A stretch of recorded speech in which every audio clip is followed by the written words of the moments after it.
Soy ingeniero electrónico, actualmente estoy laborando como administrador de red para la empresa HB Televisión. Bien, el día de hoy he querido venir a compartir con ustedes algo de la experiencia que nosotros como ISP hemos tenido con los equipos MikroTik. Más específicamente en la configuración de IPv6 y BGP. Para ello voy a hablarles un poco de HB Televisión. HB Televisión es una empresa de televisión por cable que lleva 30 años en el mercado. Es una empresa netamente colombiana y actualmente tenemos cobertura en los departamentos de Cundinamarca, Antioquia, Meta y Tolima. Desde hace aproximadamente 8 años la empresa comenzó a incursionar en el mundo del internet, ofreciendo pues el servicio de internet por cable a sus usuarios residenciales. Desde ese momento pues le apostamos a trabajar con MikroTik como equipos de core y hemos venido creciendo de la mano con ellos. Afortunadamente hemos encontrado siempre pues el equipo adecuado para suplir las necesidades de crecimiento de la red. En la actualidad tenemos aproximadamente ya 30.000 usuarios de internet y estamos cursando un tráfico en hora pico de 10 gigabits por segundo. Todo esto concentrado con equipos MikroTik.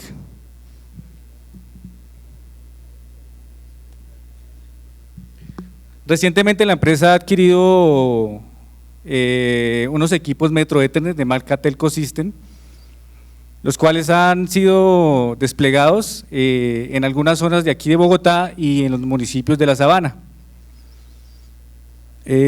Abro un paréntesis pues para ofrecer el servicio, pues tenemos la capacidad de por medio de esta red de transportar los datos a quien esté interesado, pues se puede contactar con nosotros. Es una red netamente en fibra óptica con interfaces a 10 GB, la cual está a su disposición. Bien, uno de los retos que hemos tenido como prestadores de servicio de internet ha sido la asignación de direccionamiento a todos nuestros usuarios. Pues al no tener la cantidad de direcciones IPv4 públicas necesarias para asignarle a cada cliente una IP, nos vemos en la necesidad de hacer NAT, pero a medida que la red va creciendo, los problemas que tiene el NAT van siendo más evidentes. Problemas tales como bloqueos de páginas, los correos electrónicos son catalogados como spam, algunos usuarios no pueden acceder a juegos en línea, otros usuarios que tienen cámaras IP no pueden acceder a ellas remotamente, y el rastreo de cualquier evento se hace más complicado. Por tal motivo hemos decidido comenzar a implementar IPv6. Indagando un poco pues encontramos algunas características importantes, adicionales al hecho de la cantidad tan grande de direcciones que se tiene. Es un protocolo que es autoconfigurable. Tenemos más posibilidades en las opciones del encabezado de IP. La fragmentación ahora se va a realizar en el origen y en el destino, ya no se va a realizar la fragmentación a la mitad del camino, eso conlleva pues un desempeño mucho mejor de la red. Lo más importante, no requiere el uso de NAT, entonces nos vamos a evitar todos esos problemas que tenemos actualmente. Y la cabecera de IPv6 ha sido simplificada. Como vemos aquí en la gráfica, los campos en rojo son los campos que fueron eliminados. En total fueron 7 campos eliminados, lo cual hace que la conmutación de paquetes pues sea mucho más eficiente, ¿sí? Y los equipos de enrutamiento pues no tengan que sufrir tanto para revisar pues este tipo de cabeceras. Para hacerme una idea de la cantidad de direcciones que se tienen con IPv6, pues hice un ejercicio pues de calcular cuántas IPs nos correspondería a cada persona en el mundo. En el mundo tenemos aproximadamente 7.000 millones de personas, 7 por 10 a la 9. Y direcciones IPv6 se tienen 3.4 por 10 a la 38. Haciendo una pequeña división, pues nos damos cuenta que la cantidad de direcciones que nos toca a cada persona es de 5 por 10 a la 28, o sea 5 con 28 ceros a su derecha, o sea es una cantidad muy grande de direccionamiento. Esto lo debemos tener en cuenta porque a veces me preguntan que si un /64 me dicen que es un desperdicio de asignarle un /64 a uno de esos usuarios. Pero pues viendo aquí este cálculo nos damos cuenta que pues eso es una cantidad muy pequeña para la cantidad tan grande de direcciones IP que se tienen. Y teniendo en cuenta que un usuario residencial está compuesto pues en promedio de 4 personas que viven en esa residencia, entonces pues podemos multiplicar esto por 4, entonces son muchas las direcciones que se tienen. Otra característica importante de IPv6 es el hecho de que el broadcast es eliminado. Como vimos pues en la exposición anterior del ingeniero David González, las únicas tipos de direcciones que van a existir en IPv6 son las direcciones únicas, múlticas y énicas. El término broadcast en IPv6 es eliminado. Las direcciones únicas están divididas en dos tipos, las únicas de ámbito global. Estas direcciones son las que los RIS nos asignan a nosotros como proveedores o a la entidad que lo solicite, y comparándolo con IPv4 es como si fueran las IP públicas, pero ahora no lo vamos a llamar públicas sino direcciones únicas globales. Y existen las únicas de ámbito local. Estas son direcciones que solo pueden ser utilizadas dentro de la red interna, y comparándolo con IPv4 es como si fueran las direcciones privadas, es decir que dentro de una misma red podemos trabajar con este tipo de direccionamiento sin necesidad de ningún otro elemento en la red.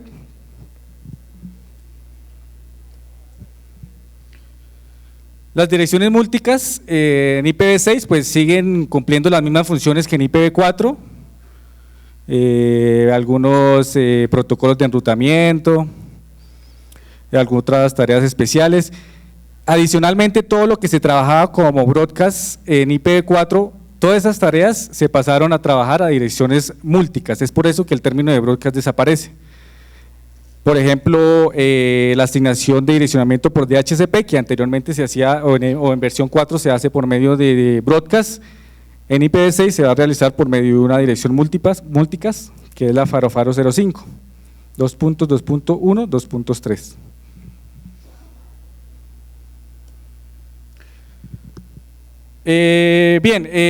Una dirección IPv6 consta de 8 bloques, cada bloque de 16 bits. Estoy repitiendo pues lo que dijo el ingeniero David González. Cada bloque está separado por 2 puntos para un total de 128 bits.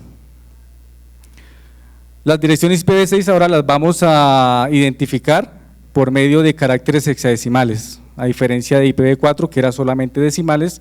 En este caso vamos a trabajar con caracteres hexadecimales, es decir, del 0 al 9 y de la A a la F. Cada bloque, siendo así, entonces va a constar de 4 caracteres hexadecimales. Al ser direcciones tan grandes, pues afortunadamente existe la forma de abreviarlas, como vemos pues ahí en la diapositiva. Un bloque que todos sus bits estén 0, se puede dejar como un solo 0. Como decía el ingeniero David González, los ceros a la izquierda se pueden eliminar. Y si tenemos varios bloques seguidos con todos sus bits en 0, lo podemos reemplazar por 2 puntos, 2 puntos. Pero esto solamente lo podemos hacer una sola vez dentro de la misma dirección IP.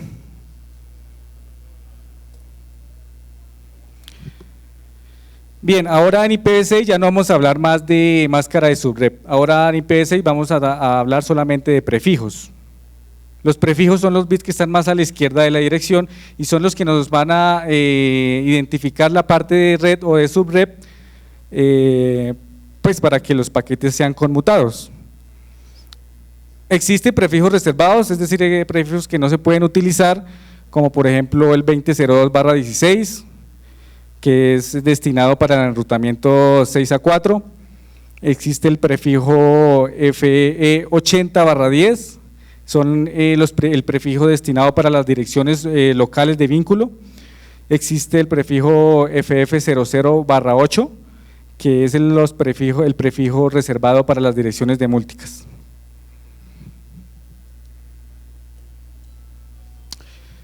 Bien, en IPv6 se va a trabajar mucho lo que es el tráfico ICMP.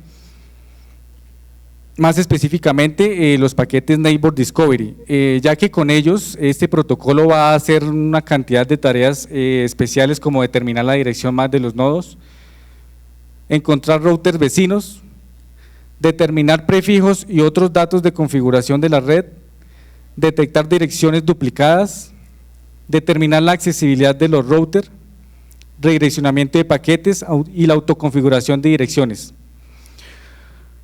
Por eso con este protocolo debemos tener mucho cuidado en el momento de hacer cualquier filtro de paquetes ICMP, porque ahora estos paquetes van a ser de una importancia muy alta para el funcionamiento de una red IPv6. Existen 4 formas de configurar una dirección IPv6. Podemos configurar una dirección IPv6 automáticamente sin router. Se puede configurar una dirección IPv6 automáticamente por medio de un router con los paquetes router advertisement. Se puede configurar la dirección IPv6 por medio de un servidor DHCP. Y se puede configurar la dirección IPv6 manualmente. Lo recomendado es que para servidores y routers críticos, equipos críticos, la configuración se haga manualmente, que la dirección IPv6 quede estática. Para el resto de hosts, pues se puede realizar automáticamente. Bien, ahora hablemos un poco de BGP. BGP es un protocolo de enrutamiento dinámico externo, es un protocolo vector distancia. Es un protocolo que utiliza números de sistema autónomo. Este número de sistema autónomo, para poder nosotros anunciar nuestras redes IP, es necesario adquirirlo por medio del RIR, igual que las direcciones IP públicas. El RIR es el encargado de asignarle a uno el número de sistema autónomo con el cual el proveedor va a salir hacia la internet y poder anunciar el direccionamiento. Es un protocolo que utiliza el puerto TCP/179. La versión más reciente de este protocolo es la versión 4, esa versión está definida en la RFC 4271.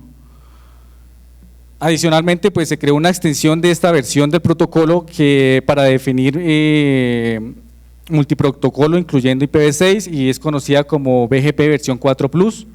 Esta está definida en la RFC 4760. Básicamente en Internet es el único protocolo externo que se utiliza para que todos los proveedores compartan las redes, o sea que es como el protocolo más importante en Internet. Bien, para poder levantar una sesión BGP necesitamos pues tener un vecino, conectarnos hacia un vecino y que éste hable pues también el mismo protocolo. Existen 4 tipos de configuración o tipos de conexión que nosotros podemos realizar y va a depender de la disponibilidad que nosotros querramos ofrecerle a nuestros usuarios y también de los costos o de la capacidad económica del operador. El tipo de conexión va desde la más sencilla hasta la más compleja. La conexión más sencilla es tener pues, un solo vecino y una sola conexión hacia ese vecino. Como podemos ver, pues una tipo de conexión económico, pues porque tenemos simplemente un solo proveedor, pero es la tipo de conexión que tiene menor disponibilidad, ya que si se nos cae la conexión, pues quedamos totalmente por fuera.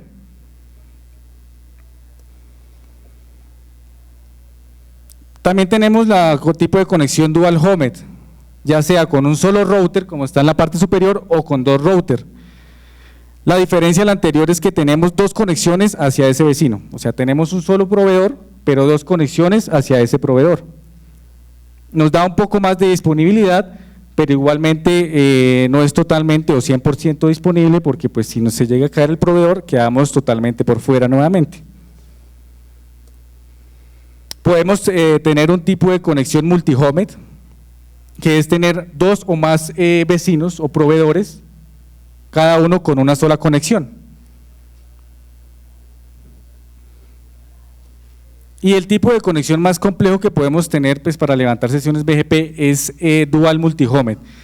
Como podemos ver ahí, es tener dos o más vecinos, cada uno con dos o más conexiones.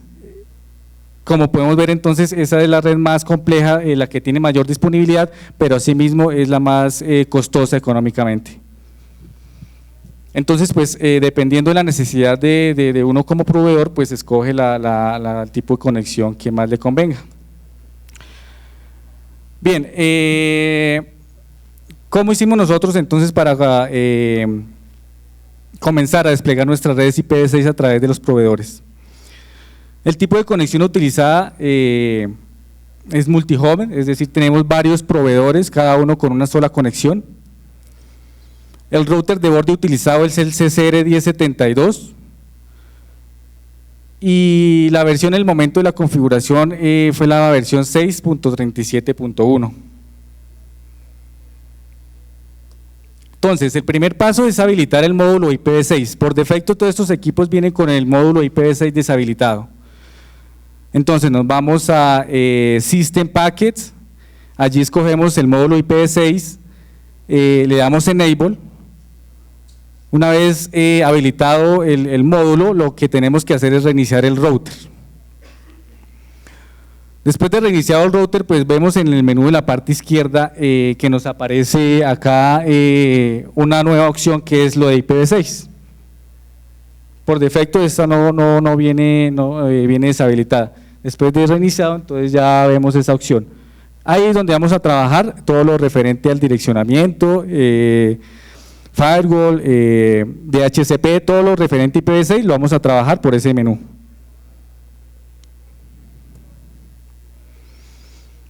Bien, después de habilitado y reiniciado el router, entonces entramos a IPv6 address y allí es donde vamos a configurar pues las direcciones IP de las interfaces. Configuramos tanto la interfaz que va hacia nuestro proveedor, hasta nuestro vecino con el que vamos a levantar la sesión BGP, y configuramos la dirección IPv6 que va hacia nuestra LAN. Después de configurada, pues podemos realizar todas las pruebas necesarias para ver que tenemos conexión, como PIN, todas las pruebas que podemos hacer. La herramienta de PIN funciona tanto para IPv4 como para IPv6 en la misma ventana, en el mismo menú, eso no tiene ninguna diferencia, acepta las dos direcciones después de haber habilitado el módulo. Entonces ya después de haber verificado que nuestro vecino ya responde, entramos a configurar ya o a levantar la sesión BGP. Para configurar BGP, sí, pues el menú es el mismo, tanto IPv4 como IPv6, vamos a Routing BGP, nos aparece pues la ventana de BGP, vamos a primeramente configurar la instancia, en la instancia es donde configuramos el sistema autónomo que les decía inicialmente que necesitamos tener, el que nos ha asignado el RIR para poder levantar la sesión BGP. Esta instancia puede servir tanto para levantar la sesión BGP IPv4 o IPv6, funciona la misma, o sea no tiene ninguna diferencia, simplemente le damos un nombre, le damos el sistema autónomo de nosotros y listo, le damos a aplicar. Después vamos a la pestaña de peer. Aquí en peer es donde está como la diferencia más sustancial entre configurar BGP IPv4 y IPv6. Aunque el equipo permite con un mismo peer levantar la sesión IPv4 o IPv6, lo recomendable es que para cada protocolo utilicemos un peer diferente, así sea el mismo vecino y la misma conexión. Lo mejor para cuestiones de troubleshooting y pues para que funcione mejor es configurar un peer para IPv4 y otro peer diferente para IPv6. Entonces vamos a agregar el peer, le damos el nombre, le damos la dirección IP del equipo vecino, le damos el número de sistema autónomo de nuestro proveedor, de nuestro vecino, y luego vamos a la ventana de Advanced. Aquí es donde está la diferencia. En IPv4, por defecto viene señalada la familia IP, o sea IPv4. Para habilitar entonces y para que se pueda levantar la sesión BGP IPv6, entonces vamos a seleccionar IPv6 y vamos a quitarle el chulito a IP. Esta es como la única diferencia entre configurar BGP entre versión 4 y versión 6. Le damos a aplicar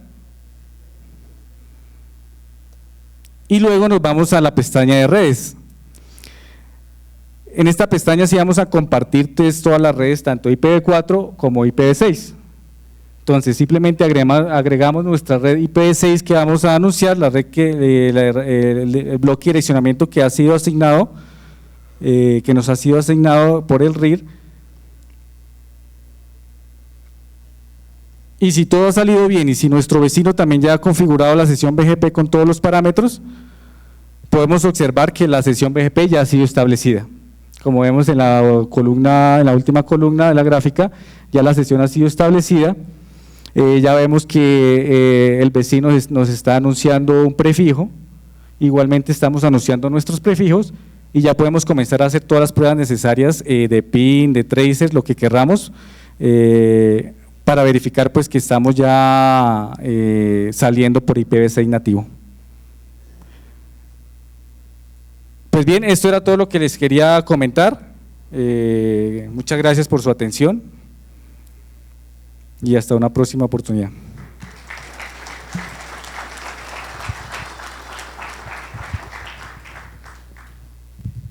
Gracias. Una duda con respecto, pues no directamente a lo del IPv6, pero quisiera de pronto que si nos puede facilitar la información con respecto a la parte del NAT. ¿Qué equipo MikroTik utilizaron? Más o menos cuánto ancho de banda, cuántas sesiones y cuánto uso de CPU más o menos al hacer NAT de manera masiva. Ok, bien, muchas gracias por la pregunta. Como le comentaba inicialmente, hemos venido creciendo de la mano de MikroTik. Inicialmente, cuando comenzamos a prestar el servicio de internet, comenzamos con un RB1100. Ese equipo nos aguantó más o menos hasta unos 150 megabits por segundo, ¿sí?, de tráfico haciendo NAT. Ya veíamos pues que el procesamiento se iba básicamente al 100%. Después de ese entonces saltamos al CCR 1036, ya nos dio una capacidad más alta, con ese ya trabajábamos tráfico de más de 1 giga haciendo NAT, ¿sí? Pero igualmente pues al ir creciendo también se fue yendo el procesamiento al 100% y ahorita en este momento estamos trabajando con el CCR 1072. Con ese equipo ahorita el procesamiento pues llega más o menos al 25% y estamos, como le digo, en horas pico trabajando en tráfico de 10 gigabits por segundo.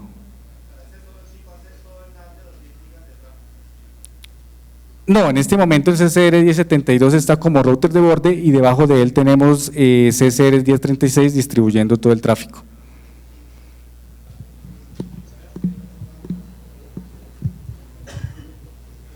Buenas tardes.